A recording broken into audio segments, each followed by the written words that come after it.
agora nós vamos chamar a próxima palestrante, o próximo apresentador, que vai ser o Dr. Diógenes Diego Carvalho, que é proveniente do Hospital Universitário de Brasília.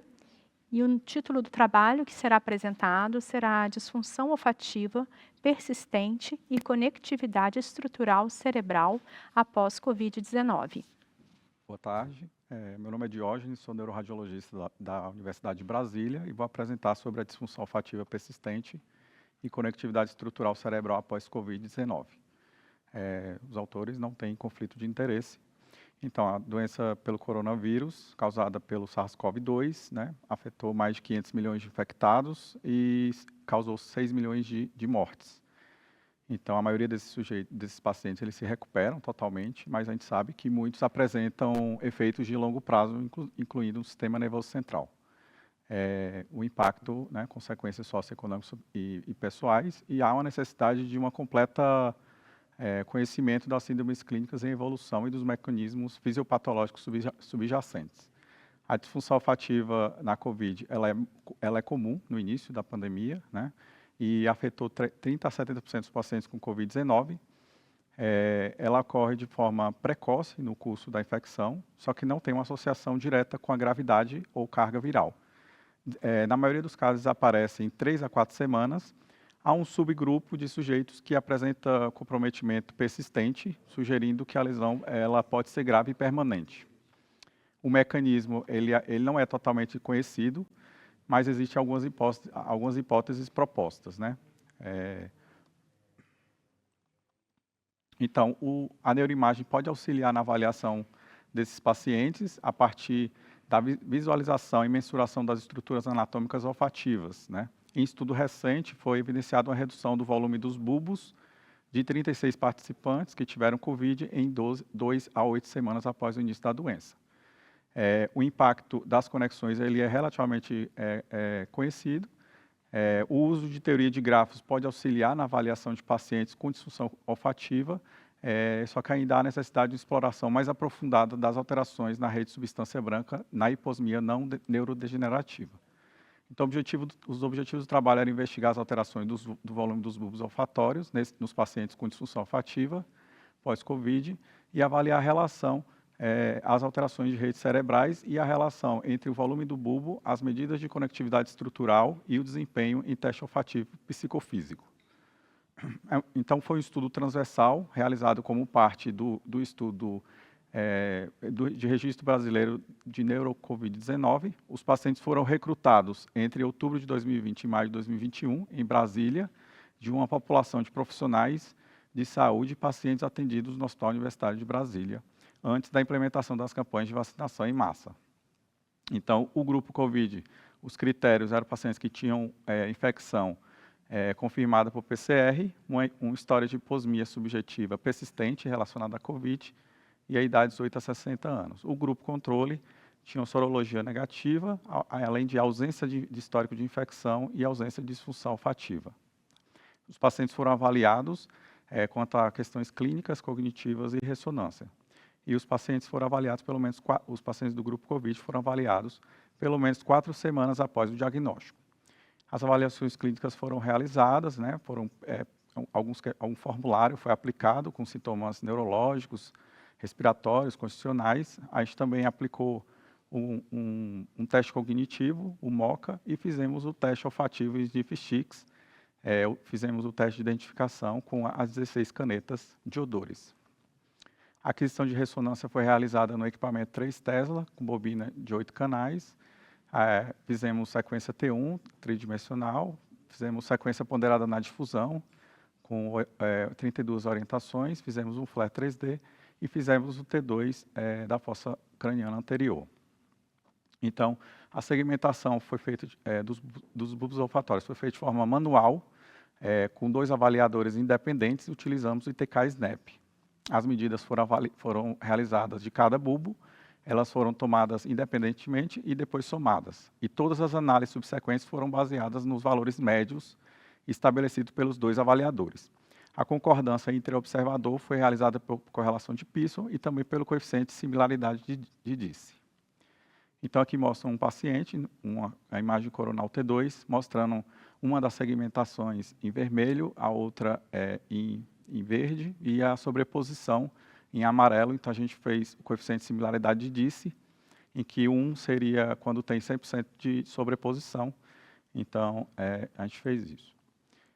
A análise da difusão foi realizada usando o software Track2Flow, que é um software publicado pelo laboratório de Sherbrooke, em Canadá, um grupo de estudiosos de difusão. Ele permite extrair medidas de DTI e também a elaboração de uma tratografia probabilística de cérebro inteiro. Então, aqui o fluxograma mostrando que as imagens em T1 foram segmentadas a partir do Atlas AL3, nas regiões corticais e subcorticais. As imagens de difusão e do T1 foram usadas para o tratograma de cérebro inteiro. E, a partir disso, a gente construiu uma matriz de conectividade estrutural.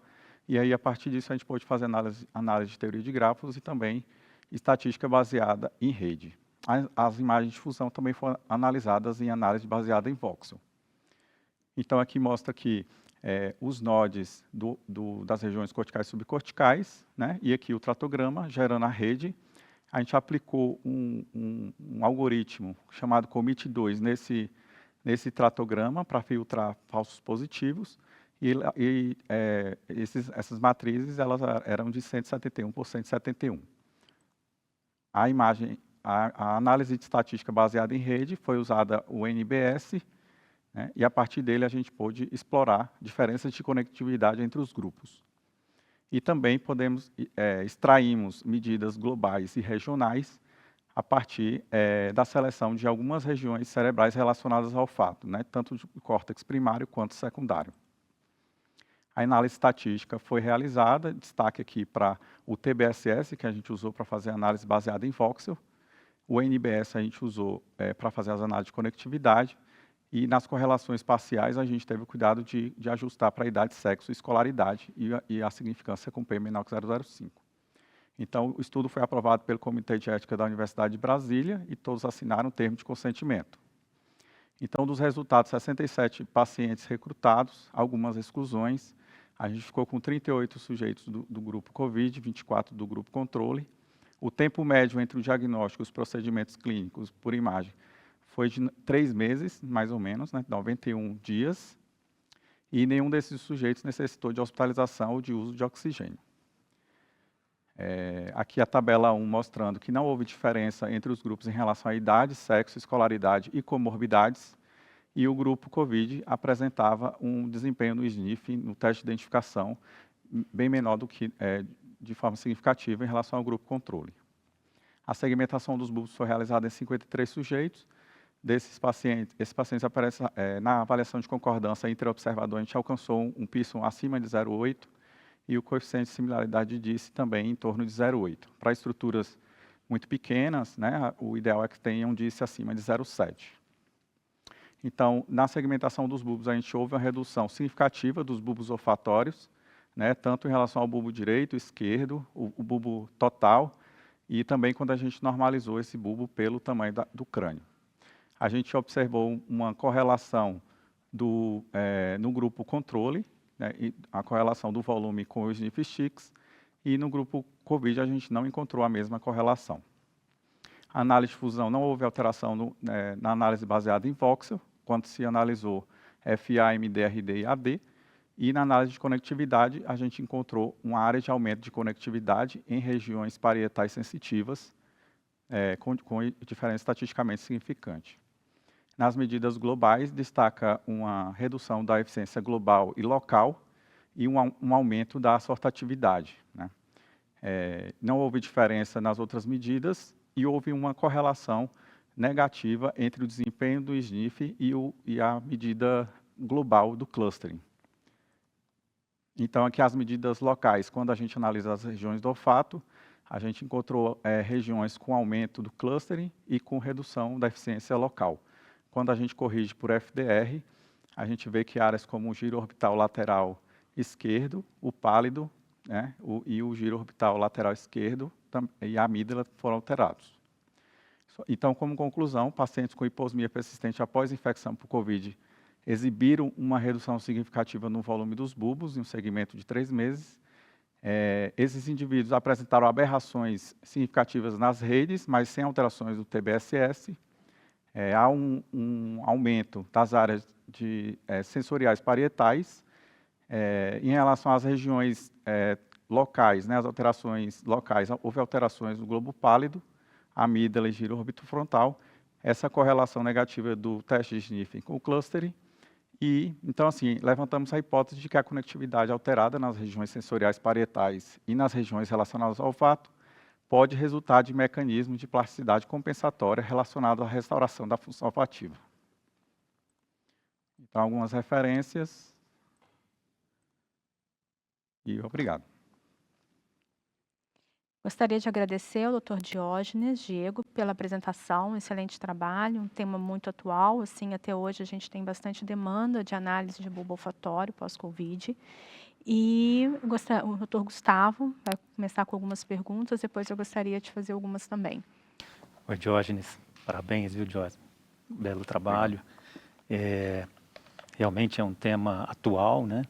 E que impactou toda a sociedade, então eu acho que vocês estão de parabéns aí pela iniciativa e pela conduta.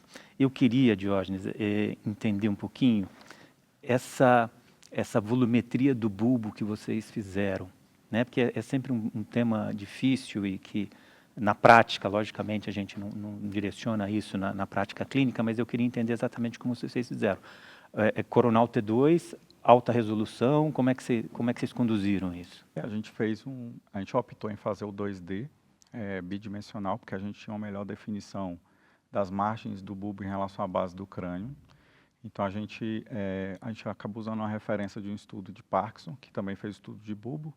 E, então, a gente segmentava as regiões no coronal, as regiões do bulbo, até o nível em que o bulbo havia uma transição em relação ao trato olfatório. Então, normalmente, isso dava uns 4, 5 cortes. Então, era uma imagem de resolução, de alta resolução, só que bidimensional. Então, a gente fez essa segmentação. Eu fico imaginando exatamente esse limite posterior, então, na diferenciação do bulbo para o trato, vocês pegaram esse limite ali para a avaliação. Tá ótimo. E só complementando, existia um número de cortes que vocês elegiam para fazer essa medida? Como que vocês fizeram? Padronizaram isso? A gente padronizou, acho que dava em torno de 5, 6 cortes, né? Mas é muito variável isso de paciente para paciente, o tamanho dos bulbos.